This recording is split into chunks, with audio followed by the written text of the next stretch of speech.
The voyage came to an end. We landed and proceeded to Paris. I soon found that I had overtaxed my strength and that I must repose before I could continue my journey. My father's care and attentions were indefatigable, but he did not know the origin of my sufferings and sought erroneous methods to remedy the incurable ill. He wished me to seek amusement in society. I abhorred the face of man. Oh, not abhorred. They were my brethren, my fellow beings, and I felt attracted even to the most repulsive among them, as to creatures of an angelic nature and celestial mechanism. But I felt that I had no right to share their intercourse. I had unchained an enemy among them, whose joy it was to shed their blood and to revel in their groans. How they would, each and all, abhor me and hunt me from the world, did they know my unhallowed acts and the crimes which had their source in me. My father yielded at length to my desire to avoid society, and strove by various arguments to banish my despair. Sometimes he thought that I felt deeply the degradation of being obliged to answer a charge of murder, and he endeavored to prove to me the futility of pride. "Alas, my father," said I, "how little do you know me. Human beings, their feelings and passions would indeed be degraded if such a wretch as I felt pride. Justine, poor unhappy Justine, was as innocent as I, and she suffered the same charge. She died for it, and I am the cause of this. I murdered her. William, Justine, and Henry, they all died by my hands." My father had often, during my imprisonment, heard me make the same assertion. When I thus accused myself, he sometimes seemed to desire an explanation, and at others he appeared to consider it as the offspring of delirium, and that, during my illness, some idea of this kind had presented itself to my imagination, the remembrance of which I preserved in my convalescence. I avoided explanation, and maintained a continual silence concerning the wretch I had created. I had a persuasion that I should be supposed mad, and this in itself would forever have chained my tongue. But besides, I could not bring myself to disclose a secret which would fill my hearer with consternation and make fear and unnatural horror the inmates of his breast. I checked, therefore, my impatient thirst for sympathy, and was silent when I would have given the world to have confided the fatal secret. Yet still, words like those I have recorded would burst uncontrollably from me. I could offer no explanation of them, but their truth in part relieved the burden of my mysterious woe. Upon this occasion my father said with an expression of unbounded wonder, "My dearest Victor, what infatuation is this? My dear son, I entreat you never to make such an assertion again." "I am not mad," I cried energetically. "The sun in the heavens, who have viewed my operations, can bear witness of my truth. I am the assassin of those most innocent victims. They died by machinations. 1,000 times would I have shed my own blood, drop by drop, to have saved their lives. But I could not, my father, indeed I could not sacrifice the whole human race." The conclusion of this speech convinced my father that my ideas were deranged, and he instantly changed the subject of our conversation and endeavored to alter the course of my thoughts. He wished as much as possible to obliterate the memory of the scenes that had taken place in Ireland, and never alluded to them or suffered me to speak of my misfortunes. As time passed away, I became more calm. Misery had her dwelling in my heart, but I no longer talked in the same incoherent manner of my own crimes. Sufficient for me was the consciousness of them. By the utmost self-violence I curbed the imperious voice of wretchedness, which sometimes desired to declare itself to the whole world, and my manners were calmer and more composed than they had ever been since my journey to the sea of ice. A few days before we left Paris on our way to Switzerland, I received the following letter from Elizabeth. "My dear friend, it gave me the greatest pleasure to receive a letter from my uncle dated at Paris. You are no longer at a formidable distance, and I may hope to see you in less than a fortnight. My poor cousin, how much you must have suffered. I expect to see you looking even more ill than when you quitted Geneva. This winter has been passed most miserably, tortured as I have been by anxious suspense, yet I hope to see peace in your countenance, and to find that your heart is not totally void of comfort and tranquility. Yet I fear that the same feelings now exist that made you so miserable a year ago, even perhaps augmented by time. I would not disturb you at this period, when so many misfortunes weigh upon you, but a conversation that I had with my uncle previous to his departure renders some explanation necessary before we meet. Explanation. You may possibly say, what can Elizabeth have to explain? If you really say this, my questions are answered and all my doubts satisfied. But you are distant from me, and it is possible that you may dread and yet be pleased with this explanation, and in a probability of this being the case, I dare not any longer postpone writing what, during your absence, I have often wished to express to you, but have never had the courage to begin. You well know, Victor, that our union had been the favorite plan of your parents ever since our infancy. We were told this when young, and taught to look forward to it as an event that would certainly take place. We were affectionate playfellows during childhood, and I believe dear and valued friends to one another as we grew older. But as brother and sister often entertain a lively affection towards each other without desiring a more intimate union, may not such also be our case? Tell me, dearest Victor. Answer me, I conjure you by our mutual happiness, with simple truth. Do you not love another? You have traveled. You have spent several years of your life at Ingolstadt. And I confess to you, my friend, that when I saw you last autumn so unhappy, flying to solitude from the society of every creature, I could not help supposing that you might regret our connection and believe yourself bound in honor to fulfill the wishes of your parents, although they oppose themselves to your inclinations. But this is false reasoning. I confess to you, my friend, that I love you, and that in my airy dreams of futurity you have been my constant friend and companion. But it is your happiness I desire as well as my own when I declare to you that our marriage would render me eternally miserable unless it were the dictate of your own free choice. Even now I weep to think that, borne down as you are by the cruelest misfortunes, you may stifle by the word honor all hope of that love and happiness which would alone restore you to yourself. I, who have so disinterested an affection for you, may increase your miseries tenfold by being an obstacle to your wishes.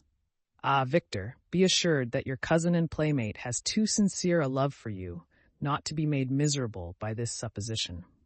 Be happy, my friend, and if you obey me in this one request, remain satisfied that nothing on earth will have the power to interrupt my tranquility.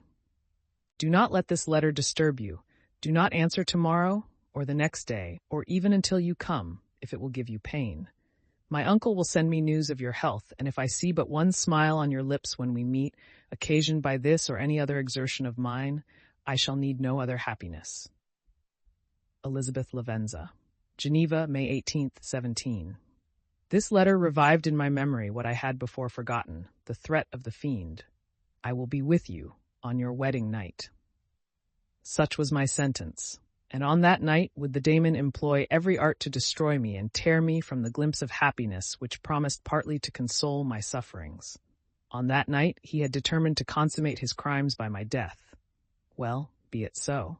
A deadly struggle would then assuredly take place, in which if he were victorious I should be at peace and his power over me be at an end. If he were vanquished, I should be a free man. Alas, what freedom! Such as the peasant enjoys when his family have been massacred before his eyes, his cottage burnt, his lands laid waste, and he is turned adrift, homeless, penniless, and alone, but free. Such would be my liberty, except that in my Elizabeth I possessed a treasure, alas, balanced by those horrors of remorse and guilt which would pursue me until death.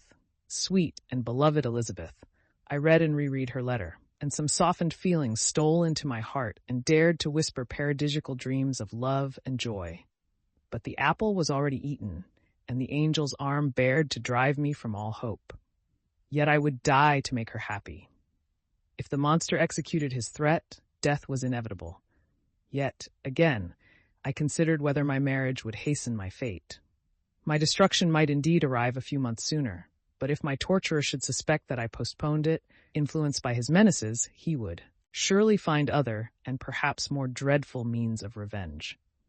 He had vowed to be with me on my wedding night, yet he did not consider that threat as binding him to peace in the meantime, for as if to show me that he was not yet satiated with blood, he had murdered Clerval immediately after the enunciation of his threats.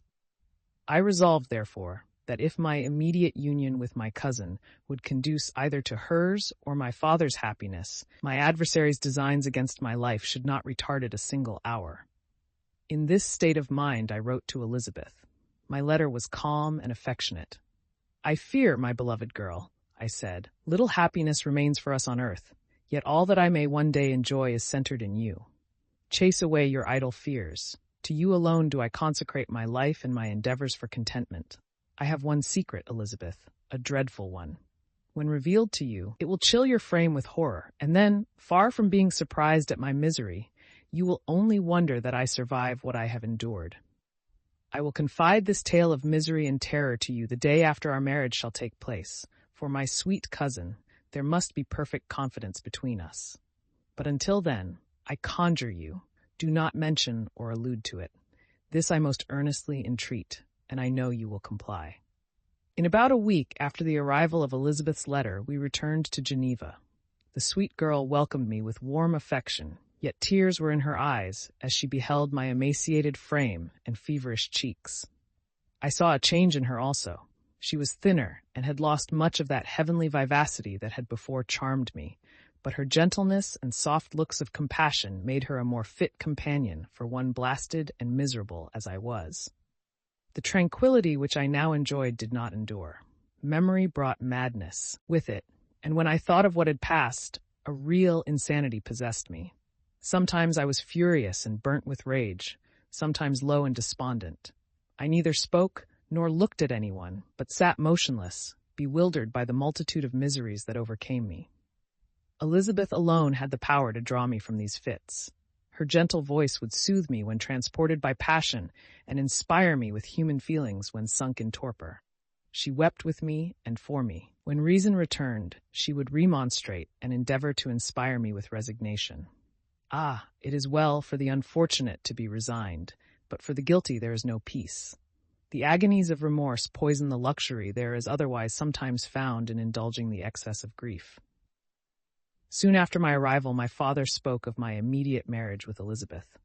I remained silent. "Have you, then, some other attachment?" "None on earth. I love Elizabeth, and look forward to our union with delight. Let the day therefore be fixed, and on it I will consecrate myself, in life or death, to the happiness of my cousin." My dear Victor, do not speak thus. Heavy misfortunes have befallen us, but let us only cling closer to what remains and transfer our love for those whom we have lost to those who yet live. Our circle will be small but bound close by the ties of affection and mutual misfortune. And when time shall have softened your despair, new and dear objects of care will be born to replace those of whom we have been so cruelly deprived. Such were the lessons of my father. But to me the remembrance of the threat returned. Nor can you wonder that, omnipotent as the fiend had yet been in his deeds of blood, I should almost regard him as invincible, and that when he had pronounced the words, "I shall be with you on your wedding night," I should regard the threatened fate as unavoidable. But death was no evil to me if the loss of Elizabeth were balanced with it, and I therefore, with a contented and even cheerful countenance, agreed with my father that if my cousin would consent, the ceremony should take place in 10 days, and thus put, as I imagined, the seal to my fate. Great God! If for one instant I had thought what might be the hellish intention of my fiendish adversary, I would rather have banished myself forever from my native country and wandered a friendless outcast over the earth than have consented to this miserable marriage. But, as if possessed of magic powers, the monster had blinded me to his real intentions. And when I thought that I had prepared only my own death, I hastened that of a far dearer victim. As the period fixed for our marriage drew nearer, whether from cowardice or a prophetic feeling, I felt my heart sink within me. But I concealed my feelings by an appearance of hilarity that brought smiles and joy to the countenance of my father, but hardly deceived the ever-watchful and nicer eye of Elizabeth. She looked forward to our union with placid contentment, not unmingled with a little fear, which past misfortunes had impressed, that what now appeared certain and tangible happiness might soon dissipate into an airy dream and leave no trace but deep and everlasting regret. Preparations were made for the event, congratulatory visits were received, and all wore a smiling appearance. I shut up, as well as I could, in my own heart, the anxiety that prayed there and entered with seeming earnestness into the plans of my father, although they might only serve as the decorations of my tragedy. Through my father's exertions, a part of the inheritance of Elizabeth had been restored to her by the Austrian government. A small possession on the shores of Como belonged to her. It was agreed that, immediately after our union, we should proceed to Villa Lavenza and spend our first days of happiness beside the beautiful lake near which it stood. In the meantime, I took every precaution to defend my person in case the fiend should openly attack me. I carried pistols and a dagger constantly about me and was ever on the watch to prevent artifice, and by these means gained a greater degree of tranquility. Indeed, as the period approached, the threat appeared more as a delusion, not to be regarded as worthy to disturb my peace, while the happiness I hoped for in my marriage wore a greater appearance of certainty as the day fixed for its solemnization drew nearer, and I heard it continually spoken of as an occurrence which no accident could possibly prevent. Elizabeth seemed happy. My tranquil demeanor contributed greatly to calm her mind. But on the day that was to fulfill my wishes and my destiny, she was melancholy, and a presentiment of evil pervaded her. And perhaps also she thought of the dreadful secret which I had promised to reveal to her on the following day. My father was in the meantime overjoyed, and, in the bustle of preparation, only recognized in the melancholy of his niece the diffidence of a bride. After the ceremony was performed, a large party assembled at my father's, but it was agreed that Elizabeth and I should commence our journey by water, sleeping that night at Avion, and continuing our voyage on the following day. The day was fair, the wind favorable. All smiled on our nuptial embarkation. Those were the last moments of my life during which I enjoyed the feeling of happiness. We passed rapidly along. The sun was hot, but we were sheltered from its rays by a kind of canopy, while we enjoyed the beauty of the scene, sometimes on one side of the lake, where we saw Mont Saleve, the pleasant banks of Montalegre, and at a distance, surmounting all, the beautiful Mont Blanc, and the assemblage of snowy mountains that in vain endeavor to emulate her. Sometimes coasting the opposite banks, we saw the mighty Jura opposing its dark side to the ambition that would quit its native country, and an almost insurmountable barrier to the invader who should wish to enslave it. I took the hand of Elizabeth. "You are sorrowful, my love. Ah, if you knew what I have suffered and what I may yet endure, you would endeavor to let me taste the quiet and freedom from despair that this one day at least permits me to enjoy." "Be happy, my dear Victor," replied Elizabeth. "There is, I hope, nothing to distress you, and be assured that if a lively joy is not painted in my face, my heart is contented. Something whispers to me not to depend too much on the prospect that is opened before us, but I will not listen to such a sinister voice. Observe how fast we move along, and how the clouds, which sometimes obscure and sometimes rise above the dome of Mont Blanc, render this scene of beauty still more interesting. Look also at the innumerable fish that are swimming in the clear waters, where we can distinguish every pebble that lies at the bottom. What a divine day! How happy and serene all nature appears." Thus, Elizabeth endeavored to divert her thoughts and mine from all reflection upon melancholy subjects. But her temper was fluctuating.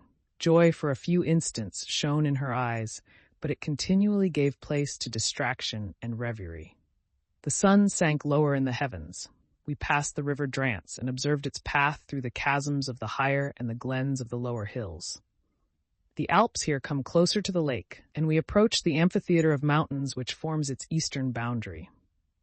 The spire of Evian shone under the woods that surrounded it, and the range of mountain above mountain by which it was overhung. The wind, which had hitherto carried us along with amazing rapidity, sank at sunset to a light breeze. The soft air just ruffled the water and caused a pleasant motion among the trees as we approached the shore, from which it wafted the most delightful scent of flowers and hay. The sun sank beneath the horizon as we landed, and as I touched the shore I felt those cares and fears revive which soon were to clasp me and cling to me forever.